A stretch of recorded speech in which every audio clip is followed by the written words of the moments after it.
যা কিছু চাইবো আল্লাহর কাছেই চাইবো, যেহেতু রিজিকের মালিক আল্লাহ। যাই হোক, যেখানে আছেন, যেভাবে আছেন, দেশের বাইরে এই মুহূর্তে আমাকে দেখছেন এবং শুনছেন, সকলকে আমার চ্যানেলের পক্ষ থেকে আন্তরিক শুভেচ্ছা ও ভালোবাসা। যাই হোক, আমি আবার আপনাদের সামনে এই যে পুরাতন ফার্নিচার নিয়ে আসছি। এই যে এগুলো বার্নিশ দেখতে পাচ্ছেন, কাঠের। তার আগে বলে রাখি, আমার একটা পেজ আছে মাসুদ ফার্নিচার, একটা ইউটিউব চ্যানেল রয়েছে মাসুদ রুটি মিটার। যোগাযোগের ব্যবস্থা আছে, 2টা নম্বর দেওয়া আছে। আপনাদের যদি পুরাতন ফার্নিচার কিংবা নতুন বার্নিশ করতে হলে আমাকে খবর দিবেন। বাংলাদেশের যে কোনো ডিস্ট্রিক্টেও আমি করে দেওয়ার জন্য চেষ্টা করবো ইনশাআল্লাহ। আমি যেখানে দাঁড়িয়েছি এটা হইল 1 নম্বর মিরপুর 1, ঢাকা। তো যাই হোক, আমরা এই যে ফার্নিচারটা দেখানোর চেষ্টা করি। এই যে দেখতে পাচ্ছেন, এগুলো পুরাতন ছিল, আমি বার্নিশ করে দিয়েছি কাঠের।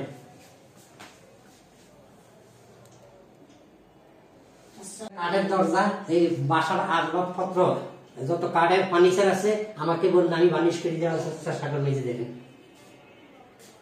আরো আছে ফার্নিচার, আমি সব দেখাইলাম না, এগুলা এই পর্যন্তই দেখাইলাম। যদি আপনাদের পছন্দ হয় আমাকে আবার একটু দেখানোর চেষ্টা করেন।